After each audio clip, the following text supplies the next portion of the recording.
जय हिंद दोस्तों, मैं हूं आशीष और आप सबको इंडिया में जान पर स्वागत है। दोस्तों, आप सब जानते हैं पिछले हफ्तों से इजराइल और पैलेस्टीन के बीच विवाद काफ़ी बढ़ता जा रहा है। इजराइल इसके साथ दोस्तों आयरन डोम को लेकर भी सबसे ज़्यादा चर्चा है। कुछ मीडिया हाउस का ये रिपोर्ट है, आयरन डोम इजराइल को हमास की रॉकेट से ज़्यादा बचाने में कामयाब नहीं हुआ। उसका इफेक्टिवनेस 30% है, कहीं कहीं पे ये दावा किया गया है वो 50 to 60% है। लेकिन इजराइल की जो डिफेंस फोर्स है वो दावा किया है उनका आयरन डोम का इफेक्टिवनेस लगभग 90% है। दोस्तों, आज मैं आपको इस वीडियो में बताऊंगा इसमें कितना सच्चाई है। आयरन डोम हमास की रॉकेट से इजराइल को बचाने में कितना कामयाब रहा है। दोस्तों, जानने के लिए आप आखिर तक ये वीडियो को देखते रहिए और ज़्यादा से ज़्यादा लाइक शेयर करना मत भूलिए। दोस्तों, अब आप मेरे पीछे देख पा रहे होंगे अलग अलग रिपोर्ट है। इस रिपोर्ट में दावा किया गया है आयरन डोम का सक्सेस रेट लगभग 60% है। हालांकि ये 2 साल पुराना रिपोर्ट है। इस रिपोर्ट में दावा किया गया है कि आयरन डोम का सक्सेस रेट 30% है। नीचे दावा किया गया है कि 90% है, जो आज का कुछ घंटे पहले का रिपोर्ट है। ये वाला रिपोर्ट भी कुछ घंटा पहले का है। इसमें दावा किया गया है कि गाजा की रॉकेट अटैक से इजराइल की एनर्जी पाइपलाइन को नुकसान हुआ है। दोस्तों, ये सारे रिपोर्ट अपने अपनी जगह पे सच है। शुरू में इससे कर रहा हूँ। दोस्तों, आप सब तो जानते हैं हमास से लगातार इजराइल के ऊपर हमला होता रहता है। ये 2019 में लगभग ऐसे ही रॉकेट दाया गया था, तकरीबन 600 रॉकेट दाया गया था। लेकिन आयरन डोम सिर्फ 200 ही रॉकेट को इंटरसेप्ट करने में कामयाब रहा था। क्यों ऐसा मैं आपको आगे बताऊंगा। पहले ये रिपोर्ट के बारे में थोड़ा बता देता हूँ।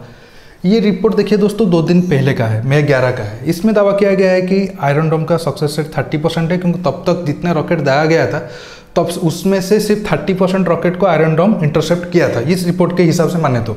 ये आज का रिपोर्ट है। इसमें दावा किया गया है कि लगभग 90% सक्सेस रेट है, क्योंकि अब तक हमास की तरफ से तकरीबन 1600 रॉकेट दाया गया है इजराइल के ऊपर। लेकिन इजराइल 1200 के ऊपर रॉकेट को इंटरसेप्ट करके मार चुका है। बाकी 400 रॉकेट में से कुछ रॉकेट फेल होकर अपने आप से गिर गए और कुछ रॉकेट आके इजराइल के ऊपर गिरा है, जिसमें से कुछ लोग मरे हैं और आहत हुए हैं। और जैसे कि आप देख सकते हो उसका पाइपलाइन, एनर्जी पाइपलाइन हो गया या फिर कुछ और इंपॉर्टेंट जगह को वो हिट किया है। मतलब दोस्तों, इससे एक बात तो पता चलता है कि जो मिसाइल डिफेंस सिस्टम में 100% सिक्योर नहीं है। दोस्तों, अब मैं आपको बताता हूं क्यों iron dome missile defence system Hamas की तरफ से जितना सारा रॉकेट आया उसे 100% नहीं मार पाया। दोस्तों, आपको अब मैं ये सब फोटो के जरिए समझाऊंगा इजराइल का आयरन डोम का सक्सेस रेट हमेशा 100% क्यों नहीं रहता है। कभी कभी वो आंकड़ा 50-60% तक रहता है, तो कभी कभी 80-90% तक जाता है। दोस्तों, आप ये फोटो को अच्छे से देखिए। आप देखिए, ये गाजा की तरफ से इजराइल के ऊपर कई सारे छोटे छोटे रॉकेट दागा जा रहे हैं। और ये दो जो आप देख पा रहे हो, ये है आयरन डोम का 2 लॉन्चर यूनिट। और आप जानते हैं आयरन डोम में 3 से 4 लॉन्चर यूनिट होते हैं और हर एक लॉन्चर यूनिट में 20 तमीर मिसाइल होता है। ऐसे में अगर एक आयरन डोम बैटरी है तो उसमें 60 से 80 तमीर मिसाइल एक साथ लोडेड होंगे। आप देखिए और एक फोटो, ये फोटो को ध्यान से देखिए। ये पैलेस्टीन से मतलब गाजा से इजराइल के लिए जो डिस्टेंस है ये ज़्यादा से ज़्यादा 1-2 किलोमीटर ही होगा। और जो हाइट है, जो अल्टीट्यूड है, ये भी ज़्यादा से ज़्यादा 1-2 किलोमीटर होगा। मतलब आप देखिए दोनों के बीच रिएक्शन टाइम और डिस्टेंस काफ़ी कम है। हालांकि आयरन डोम को डिजाइन ही किया गया है ऐसे ही हमास की तरफ से छोटे छोटे रॉकेट को जो लॉन्च किया जाता है उसे तबाह करने के लिए। लेकिन देखिए, एक मिसाइल डिफेंस सिस्टम के लिए रिएक्शन टाइम सिर्फ 2-3 सेकंड से ज़्यादा नहीं है। ऐसे में और इसके साथ आयरन डोम में भले ही एक बैटरी में 60 से 80 तमीर इंटरसेप्टर मिसाइल होता है, लेकिन उसका जो राडार है वो साइमल्टेनियसली 12 जो रॉकेट आता है उसे ट्रैक कर पाएगा। मतलब वो एक साथ 12 इंटरसेप्टर मिसाइल को फायर कर पाएगा। ऐसे में अगर गाजा की तरफ से 15-20 रॉकेट या फिर 30 रॉकेट एक साथ दागा जाता है तो सेम टाइम में आयरन डोम सिर्फ 12 रॉकेट को ही मार पाएगा। बाकी जो रॉकेट होंगे वो इजराइल की तरफ आकर गिरेंगे। इसमें इजराइल का गैस पाइपलाइन फट जाएगा या फिर इजराइल का कोई जो इंपॉर्टेंट जगह है वहाँ आकर गिरेंगे, वहाँ लोग मरेंगे। जैसे आपको पता होगा 2 दिन पहले हमारे इंडियन वोमेन की जान चली गई थी। अब आप समझ गए होंगे आयरन डोम क्यों 100% सक्सेस नहीं हो पाता है। सिर्फ आयरन डोम ही क्यों, आप आयरन डोम की जगह S-400 रख लो या फिर थर्ड मिसाइल डिफेंस सिस्टम को रख लो, दुनिया का कोई भी मिसाइल डिफेंस सिस्टम को रख लो।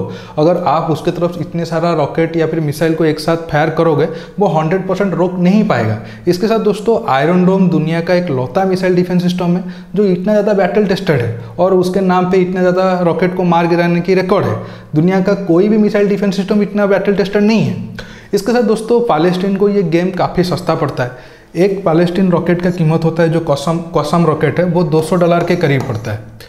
लेकिन जो तमीर मिसाइल है, जो इंटरसेप्टर मिसाइल है आयरन डोम का, उसका एक रॉकेट का कीमत है तकरीबन $40,000। मतलब आयरन डोम का एक रॉकेट की कीमत में लगभग 200 कसम रॉकेट आ जाएगा। इसलिए पैलेस्टीन को ये मतलब ये जो गेम काफ़ी सस्ता पड़ता है, लेकिन अभी तो इजराइल गर्म मूड में है और इजराइल पैलेस्टीन को माफ़ करने के मूड में नहीं है।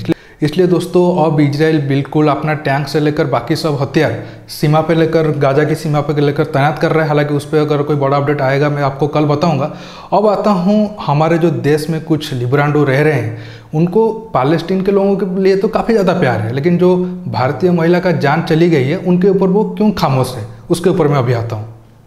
दोस्तों अब आता हूँ वीडियो के आखिर हिस्से में। आप सब जानते हैं कल हमास की रॉकेट फायरिंग में हमारा एक भारतीय लेडी जो इजराइल में रहते हैं, वो केरला से रहने वाले हैं, उनकी मौत हो गई है। लेकिन दोस्तों भारत में जो लोग पैलेस्टीन का समर्थन कर रहे थे, अब तक उनके तरफ से एक निंदा भी नहीं आया है कि हमारा एक भारतीय नागरिक पैलेस्टीन के कारण मौत हो गई है। उनका तो छोड़ दीजिए, भारत सरकार भी अभी भी पैलेस्टीन को नहीं पूछा है हमास के कारण हमारा एक नागरिक का जान क्यों गया। चलो ठीक है, भारत कभी भी इजराइल के साथ खुलकर खड़ा नहीं होता है। हमारा ये पॉलिसी रहता है कि इजराइल हो या फिर पैलेस्टीन, हम दोनों को बैलेंस करके चलेंगे। अब मोदी सरकार आने के बाद तो थोड़ा बहुत हमारा प्रधानमंत्री जाते हैं इजराइल या फिर खुलकर बात होता है। इससे पहले तो वोट बैंक के डर से कभी भी भारत इजराइल के साथ खड़ा भी नहीं होता है। ठीक है, वो सब के लिए बहुत सारे पॉइंट जिम्मेदार है, हम उसे साइड में कर देते हैं। लेकिन जो लोग आंख बंद करके पैलेस्टीन को सपोर्ट इंडिया में कर रहे हैं, उनको मैं कुछ पॉइंट बताना चाहता हूँ। आप दोस्तों इसको तो आप जानते हैं, ये है हाफिज सईद। इसकी वजह से हमारे देश में हजारों लाखों बेगुनाह लोगों की मौत हुई है। इसके साइड में जो बैठा है वो है पैलेस्टीन का राजदूत। ये 2017 की फोटो है। हालांकि भारत का विरोध करने के बाद पैलेस्टीन ने अपने राजदूत को वापस बुला दिया था, लेकिन माइंडसेट क्या है, मतलब ये कैसे सोचते हैं, आप इससे अच्छे से समझ जाओगे।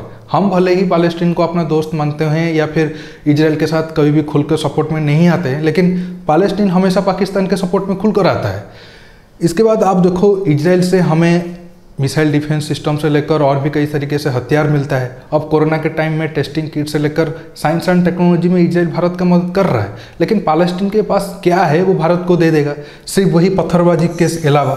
पैलेस्टीन को लोग तो वही जाके इजराइल के पुलिस के ऊपर या फिर आर्मी के ऊपर पत्थरबाजी करते हैं। वो वही टेक्नोलॉजी भारत को दे सकता है कि कश्मीर में कैसे हम मतलब हमारे जो जिहादी भाई है वो भारत के ऊपर पत्थरबाजी करेंगे। इसके अलावा पैलेस्टीन के पास कुछ है वो भारत को दे पाए?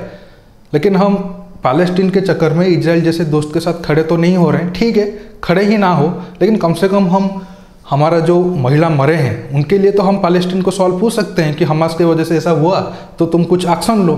लेकिन अभी भी ऐसा कुछ नहीं हुआ। दोस्तों आप नीचे कमेंट बॉक्स में बताइए क्या भारत सरकार इस मुद्दे पर चुप रहकर ठीक कर रहा है या गलत कर रहा है। दोस्तों आज की वीडियो में बस इतना ही। आपको ये टॉपिक कैसा लगा नीचे कमेंट बॉक्स में कमेंट करके बताइए।